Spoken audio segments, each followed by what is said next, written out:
which brings us to Joseph. Now, Joseph is Jacob's favorite son, and he's the father's favorite. He's the eldest son of his favorite wife, Rachel. And the story goes on to reveal that Joseph has a lot of advantages in life. He's good looking, he's intelligent, he's honest and trustworthy, and he's God-fearing.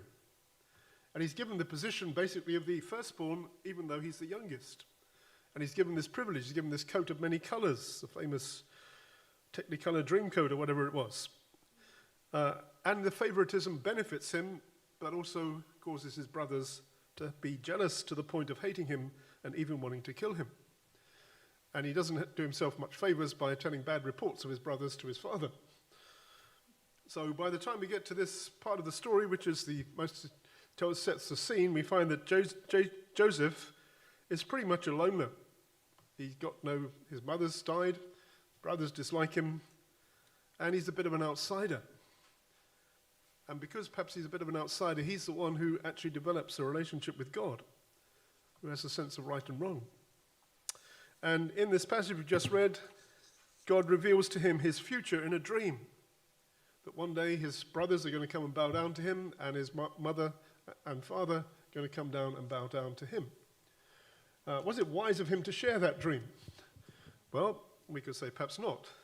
But the dream came from God, and it's going to become the center point of the story. And as a result of this, in fact, his brothers hate him all the more and even want to kill him, which we'll read in the next part of the story. So go back to Genesis 17:37. And we read in verse 12, Then his brothers went to feed their father's flock in Shechem. And Israel said to Joseph, Are not your brothers feeding the flock in Shechem? Come, I will send you to them. So he said to them, Here I am. Then he said to him, Please go and see if it is well with your brothers and well with the flocks, and bring back word to me. So he sent him out of the valley of Hebron, and he went to Shechem.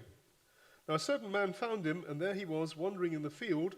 And the man asked him, saying, What are you seeking?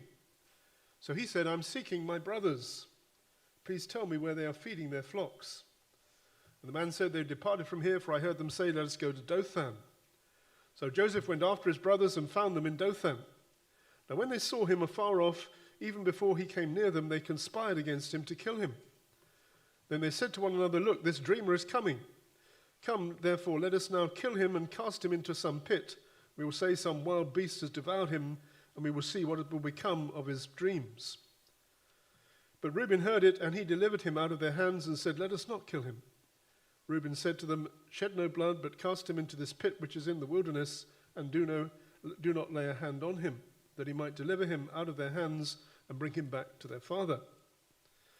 So it came to pass when Joseph had come to his brothers that they stripped Joseph of his tunic, the tunic of many colors that was on him, and they took him and cast him into a pit, and the pit was empty, and there was no water in it. And they sat down to eat a meal. Then they lifted their eyes and looked, and there was coming a company of Ishmaelites coming from Gilead with their camels bearing spices, balm, and myrrh on their way to carry them down to Egypt. So Judah said to his brothers, What profit is there if we kill our brother and conceal his blood? Come, let us sell him to the Ishmaelites, and let not our hand be on him, for he is our brother and our flesh. And his brothers listened. Then the Midianite traders passed by, so the brothers pulled Joseph up and lifted him up out of the pit, and sold him to the Ishmaelites for 20 shekels of silver. And they took Joseph to Egypt. Then Reuben returned to the pit, and indeed Joseph was not in the pit, and he tore his clothes. And he returned to his brothers and said, The lad is no more, and where shall I go? So they took Joseph's tunic, killed a kid of the goats, and dipped the tunic in the blood. Then they sent the tunic of many colors and brought it to their father and said, We have found this. Do you not know whether it is your son's tunic or not? And he recognized it and said, It is my son's tunic. A wild beast has devoured him. Without doubt, Joseph is torn to pieces. Then Jacob tore his toes and put sackcloth on his waist and mourned for his son for many days. And all his sons and all his daughters arose to comfort him, but he refused to be comforted. And he said, I shall go down into the grave to my son in mourning. Thus his father wept for him. So we have this very tragic story. The brothers concoct a story and decide to kill Joseph. Reuben tries to rescue him, and he puts him in a pit instead of killing him, but he doesn't manage to rescue him because they sell him in the meantime to these Ishmaelite traders. In this story, actually, Reuben's the one who comes out best, and it may be that Reuben has learned something from his previous mistake and is perhaps more repentant and wanting to do good rather than evil. Judah comes out perhaps the worst. Was he being merciful or mercenary when he says he's going to sell him to the caravan of Ishmaelites? If you just leave him in the pit, someone might come and rescue him and he will go and escape and tell what's happened. If they kill him themselves, they'll have blood guilt on their hands, as Cain did. So they sell him to the Egyptians and he's out of the way and they're not responsible for his death.